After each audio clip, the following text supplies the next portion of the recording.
নমস্কার বন্ধুরা, স্বাগত জানাই আরেকটা নতুন ভিডিওতে। আগের এই ভিডিওতে বলবো মাত্র ৫,০০০ টাকার মধ্যে কিভাবে আপনি সম্পূর্ণ দার্জিলিং ঘুরে আসবেন। দার্জিলিংয়ে যাওয়া, থাকা, খাওয়া, ঘোরা, এভরিথিং মাত্র ৫,০০০ টাকার মধ্যে। তো ভিডিওটি সম্পূর্ণ দেখার জন্য অনুরোধ করব। আর ভিডিওটি ভালো লাগলে ভিডিওটিকে লাইক এবং চ্যানেলটিকে সম্পূর্ণ বিনামূল্যে সাবস্ক্রাইব করতে ভুলবেন না। তো চলুন শুরু করা যাক ভিডিওটি। সবথেকে সস্তায় tour Darjeeling. Sealdah rail station থেকে ট্রেন চেপে চলে আসুন সকাল সকাল নিউ জলপাইগুড়ি রেল স্টেশনে। ট্রেনের টিকিট ভাড়া স্লিপার ক্লাসে ৩৬০ টাকা। সবথেকে বেস্ট ট্রেন হলো দার্জিলিং মেল এবং পদাতিক এক্সপ্রেস। স্লিপার ক্লাসের ভাড়া ৩৬০ টাকা জনপ্রতি। সকালবেলায় নিউ জলপাইগুড়ি রেল স্টেশনে চলে আসুন।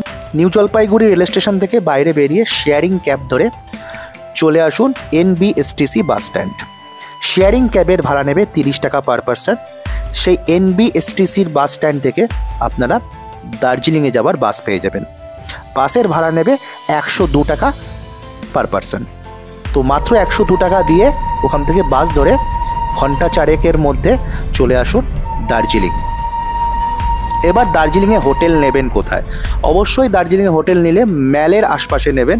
ম্যালের আশপাশে হোটেল নর্মালি একটু কস্টলি হয়। তো ম্যালের আশপাশে যদি একটু কম খরচার মধ্যে হোটেল নিতে চান তাহলে আস্তাবল রোড অর্থাৎ জাকির হোসেন রোডের দিকে কিন্তু অনেক হোটেল আছে, সেখানে কিন্তু আপনারা হোটেল নিতে পারেন।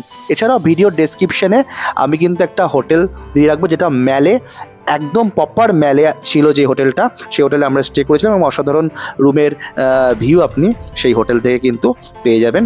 তো সেই হোটেলের ডিটেলস আমি ভিডিওর ডেসক্রিপশনে দিয়ে রাখলাম। আমরা ম্যালে যে হোটেলটা ছিলাম সেটা হচ্ছে একদম ম্যালে যে হোটেলটার নাম হচ্ছে দ্য মুন। হোটেলে চেক ইন করে ফ্রেশ হয়ে নিয়ে তারপরে লাঞ্চ সেরে নিন। লাঞ্চ সেরে ম্যাল রোড থেকে মাত্র হাঁটা পথে 2 মিনিট দূরত্বে চলে যান মহাকাল মন্দিরে। আর সন্ধ্যাবেলায় ঘুরে দেখুন ম্যাল রোড। ম্যালের জমজমাট স্থান অবশ্যই ঘুরে দেখুন। তারপরের দিন ভোরবেলায় উঠে পড়ুন, বেরিয়ে পড়ুন মর্নিংয়ের সানরাইজের সাইট সিন করতে বা 3 পয়েন্ট সাইট সিন। ভোর 3:30-র সময় উঠে পড়ুন আর শেয়ারিংয়ে করে নিন 3 পয়েন্টস সাইট সিন। ভোর 3:30 থেকে 4টের সময় কিন্তু এই ট্রিপ চালু হয়ে যায়। ভিডিওর ডেসক্রিপশনে কিন্তু আমি কন্ট্যাক্ট নম্বর দিয়ে রাখলাম, যেখানে কন্ট্যাক্ট করে কিন্তু আপনারা 3 পয়েন্ট সাইট সিন এছাড়া অন্যান্য সাইট সিন করতে পারবেন। 3 পয়েন্ট সাইট সিনে ভোরবেলায় ঘোরানো হয় টাইগার হিলের সানরাইজ, তারপরে বাতাসিয়া লুপ এবং ঘুম মনেস্ট্রি, এবং 8টার মধ্যে কিন্তু আপনাকে সকাল 8টার মধ্যে কিন্তু এই ট্রিপটা কমপ্লিট হয়ে যায়। এই ট্রিপের খরচা শেয়ারিংয়ে মাত্র 300 টাকা।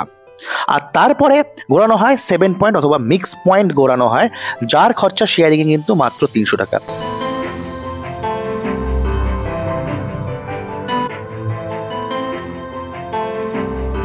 এরপরে আপনার যে সাইট সিন রয়েছে সেটা হচ্ছে 7 পয়েন্ট সাইট সিন। আপনি মর্নিংয়ের সাইট সিন করে এসে হোটেলে একটু ফ্রেশ হয়ে ব্রেকফাস্ট সেরে নিয়ে বেরিয়ে পড়ুন 7 পয়েন্ট সাইট সিন করতে, যেটা সকাল 9টার থেকে চালু হয়ে যায়। শেয়ারিংয়ে কিন্তু এর যে খরচা পড়বে 300 টাকা per person. 7 point sightseeing বা মিক্স পয়েন্ট সাইট সিন এর মধ্যে যে যে জায়গাগুলো কভার থাকে সেগুলো বলে দিই। সবার আগে বলি জুওলজিক্যাল পার্ক। মনে রাখবেন বৃহস্পতিবার কিন্তু এই জুওলজিক্যাল পার্ক কিন্তু বন্ধ থাকে। জুওলজিক্যাল পার্কের পরে যে সাইট সিনটা আসছে সেটা হচ্ছে হিমালয়ান মাউন্টেনিয়ারিং ইনস্টিটিউট। এটাও বৃহস্পতিবার বন্ধ। এই এক ক্যাম্পাসের মধ্যেই কিন্তু এই দুটো এই পার্ক এবং ইনস্টিটিউটটা পেয়ে যাবেন। এরপরে রোপওয়েতে ওয়েটিং চার্জ লাগবে। রোপওয়ে, কেননা রোপওয়ে চড়তে আপনার অনেকটা সময় লাগবে টিকিট কাটার পর। তো রোপওয়ে কিন্তু অসাধারণ জায়গা রোপওয়ে। তো রোপওয়ে চেষ্টা করবেন যে ট্যুর অপারেটর থাকবে তাকে বলবেন লাস্টে আপনাদের ড্রপ করা, তাহলে কিন্তু হাতে অনেকটা টাইম পাবেন, ওয়েটিং চার্জ লাগবে না। সেখান থেকে আপনার গাড়ি ধরেও কিন্তু চলে আসতে পারবেন শেয়ারিংয়ে। মাত্র 30 থেকে 40 টাকা গাড়ি এক্সট্রা চার্জ দেবে, ওখান থেকে আলাদা করে গাড়ি ধরে চলে আসতে পারবেন। তো রোপওয়ে অবশ্যই যাবেন। রোপওয়েতে যদি ওয়েটিং চার্জ আপনাকে ওয়েটিং চার্জ কিন্তু অনেক সময় অ্যাপ্লিকেবল হয়। তো রোপওয়ে মাস্ট ভিজিট। দার্জিলিংয়ের রোপওয়ে কিন্তু অনেক বড় রোপওয়ে, প্রায় 5 কিলোমিটার রাস্তা জুড়ে, মানে 5 কিলোমিটার জুড়ে কিন্তু এই রোপওয়ে যাওয়া আসা। তো অসাধারণ জায়গা। তারপরে আরও আপনার যে সাইট সিনগুলো হবে সেটা হচ্ছে তেনজিং রক। তেনজিং রক সেরকম কিছু দেখার নেই। তেনজিং রক আপনি ওখানে ক্লাইম্বিংও করতে পারেন তেনজিং। তারপরে দেখে নিন টি গার্ডেন। এছাড়াও জাপানিজ টেম্পল রয়েছে এবং পিস প্যাগোডা রয়েছে। এগুলো টোটাল আপনাকে ঘোরানো হবে 300 টাকা পার পারসন। যদি এক্সট্রা পয়েন্ট ওখানে একটা আছে, এক্সট্রা পয়েন্ট যদি আপনি কভার করতে পারেন তাহলে সেক্ষেত্রে আরও অতিরিক্ত 300 টাকা করে দিতে হবে। প্রায় দার্জিলিংয়ের মেলের আশপাশ থেকে প্রায় 40 থেকে 45 মিনিট লাগবে যেতে। রক গার্ডেন সেখানে কিন্তু যেতে পারেন আপনারা। ওকে, রক গার্ডেন এবং গঙ্গা মাইয়া পার্ক, সেখানে 300 থেকে 500 টাকা কিন্তু এক্সট্রা চার্জ আপনাকে দিতে হতে পারে। এবং নর্মালি সেদিনে যদি আপনি বেরান সেদিনের অ্যাকচুয়ালি টাইম হয় না, কেননা অনেকটা দূরের রাস্তা, এত কিছু সাইট সিন কভার হয় না।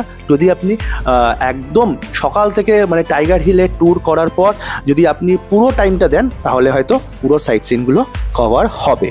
ওকে, মানে হোটেলে গিয়ে রেস্ট নেওয়ার মতো টাইম আপনি কিন্তু পাবেন না সেই ক্ষেত্রে। তো টোটাল আপনি যদি টাইম দিতে পারেন তাহলে কিন্তু রক গার্ডেনটা কিন্তু আপনার কভার হবে। তো রিজার্ভ গাড়ির ক্ষেত্রে কিন্তু এগুলো করা সম্ভব, তবে শেয়ারিংয়ে কিন্তু যদি এক্সট্রা টাইম থাকে তাহলে কিন্তু এক্সট্রা পয়েন্ট রক গার্ডেন অবশ্যই করবেন। এই হচ্ছে আজকে অর্থাৎ ডে 2 টোটাল সাইট সিন। আর ডে 3-তে কিন্তু আপনি রুম থেকে চেক আউট করে বাস ধরে অর্থাৎ NBSTCর যে বাস, সেই বাস ধরে কিন্তু আপনি চলে যান নিউ জলপাইগুড়িতে। এবং সেদিনকার রাত্রিরে অর্থাৎ সন্ধ্যার পরের যে ট্রেন দার্জিলিং মেল অথবা পাওয়াতিক এক্সপ্রেস ধরে কিন্তু আপনি চলে আসুন শিয়ালদাতে। এবার ট্যুরের টোটাল খরচটা কত সেই খরচের কথায় বা খরচের প্রসঙ্গে চলে আসি। বন্ধুরা এবার আসি খরচার কথায়, অর্থাৎ টোটাল কত টাকা খরচা হবে এই কলকাতা থেকে দার্জিলিংয়ের ট্রিপের। ট্রেনের ভাড়া অর্থাৎ শিয়ালদা থেকে নিউ জলপাইগুড়ি এবং নিউ জলপাইগুড়ি থেকে যখন আপনি ব্যাক শিয়ালদায় আসবেন তা অর্থাৎ যাওয়া আসা ট্রেনের ভাড়া হচ্ছে 360 টাকা ইন্টু 2 অর্থাৎ 720 টাকা ট্রেনের রিটার্ন টিকিট। এবং নিউ জলপাইগুড়ি থেকে দার্জিলিং এবং দার্জিলিং থেকে নিউ জলপাইগুড়ি অর্থাৎ রিটার্ন বাস ভাড়া টোটাল খরচা 132 ইন্টু 2 অর্থাৎ 264 টাকা কিন্তু আপনার নিউ জলপাইগুড়ি থেকে দার্জিলিং এবং দার্জিলিং থেকে NGP রিটার্ন 264 টাকা। হোটেল খরচা, হোটেল ধরে নিচ্ছে আপনারা মিনিমাম 2 জন শেয়ারিংয়ে থাকবেন অর্থাৎ 2 জন মিলে থাকবেন। এক একটা ট্রিপ করতে গেলে আপনি একা স্লো ট্রিপ করছেন না আশা করছি, 2 জনে ট্রিপ করছেন মিনিমাম। তাহলে যদি 1200 টাকা হয় তাহলে 2 জনের কিন্তু যদি ডিভাইড করেন তাহলে 600 টাকা করে এক একজনে পড়ছে। অর্থাৎ আপনার 2 রাত থাকছেন তাহলে 2 রাতের জন্য 600 টাকা করে যদি হোটেল ভাড়া হয় শেয়ারিংয়ে 2 জনের সাথে, তাহলে আপনার 1200 টাকা কিন্তু হোটেলের খরচা 2 রাতের জন্য। এবার আসি সাইট সিনের খরচ কত হবে। সাইট সিনে আপনি 600 টাকা টোটাল সাইট সিনের খরচ। কেননা সকালবেলা আপনি টাইগার হিলের ট্রিপটা করছেন 300 টাকা এবং তারপরে 7 পয়েন্ট বা মিক্স পয়েন্টের যে সাইট সিন করছেন তার জন্য 300 টাকা, টোটাল 600 টাকা কিন্তু আপনার সাইট সিনের খরচ। এছাড়াও রোপওয়ে এবং অন্যান্য যে জায়গাগুলো রয়েছে সেই জুওলজিক্যাল পার্ক এগুলো সব টিকিট খরচা রয়েছে। রোপওয়ে টিকিট ভাড়া 360 টাকা, রোপওয়ে টিকিট খরচা 360 টাকা অর্থাৎ টোটাল রোপওয়ের টিকিট এবং অন্যান্য টিকিট এবং টুকটাক খরচা মিলিয়ে আপনার 600 টাকা খরচা টোটাল ধরছি। খাবার পিছনে খরচা, খাবার পিছনে টোটাল 3 দিন থাকছেন। যেদিনকার আপনি আসছেন সেদিনকার একটা দিন টোটাল, তারপরের দিন আপনি সাইট সিন করছেন, ঘুরছেন এবং স্টে করছেন দার্জিলিংয়ে। তারপরের দিন কিন্তু আপনি দার্জিলিং থেকে বেরিয়ে কিন্তু শিয়ালদায় রিটার্ন করছেন অর্থাৎ ডে 3-তে আপনি কিন্তু শিয়ালদায় রিটার্ন করছেন। সেদিনকে টোটাল কিন্তু খাওয়া দাওয়ার খরচা আছে পার ডে 500 টাকা করে খাওয়া দাওয়া খরচা, যেখানে সকালের ব্রেকফাস্ট, দুপুরের লাঞ্চ এবং রাত্রির ডিনারও ইনক্লুড রয়েছে। সেখানে 500 টাকা করে খরচা হলে 3 দিনে কিন্তু আপনার 1500 টাকা খাওয়ার জন্য টোটাল খরচা হবে। ওকে, 500 টাকা করে, তাহলে টোটাল আপনার এই বাজেটে কিন্তু 5000 টাকার মধ্যে হয়ে যাচ্ছে টোটাল এই বাজেট। এবার যদি আপনি ওই সাইট সিনের সঙ্গে যদি আপনি এক্সট্রা পয়েন্ট হিসাবে যদি অ্যাড করতেন রক গার্ডেন তাহলে আর 300 টাকা এক্সট্রা আপনার খরচা হতো, 300 থেকে 500 টাকা ওকে এক্সট্রা খরচা হবে। অর্থাৎ এই বাজেটে চললে কিন্তু আপনার 500 থেকে 300 টাকা এক্সট্রা হয়তো খরচা হতে পারে এই বাজেটের বাইরে গেলে, এবং নয়তো এই বাজেটে চললে কিন্তু আপনার 5000 টাকার মধ্যে কিন্তু দার্জিলিংয়ের ট্রিপ কিন্তু অনায়াসে হয়ে যাবে। ভিডিওর ডেসক্রিপশনে আমি ড্রাইভারের নাম্বার এবং শেয়ারিং ক্যাবের যেখানে আপনি সাইট সিন করবেন শেয়ারিং ক্যাবের কিন্তু নাম্বার কিন্তু দিয়ে রেখেছি, আপনারা চাইলে কন্ট্যাক্ট করে নিয়ে ডিটেলস নিয়ে আপনারা করতে পারেন। তো ভিডিওটা কেমন লাগলো অবশ্যই জানিয়ে, ভিডিওটা ভালো লাগলে ভিডিওকে লাইক এবং চ্যানেলকে সম্পূর্ণ বিনামূল্যে সাবস্ক্রাইব করতে ভুলবেন না। এই ছিল খুব সস্তায় এবং চিপেস্ট ওয়েতে দার্জিলিং ঘোরার উপায় বা নিয়ম।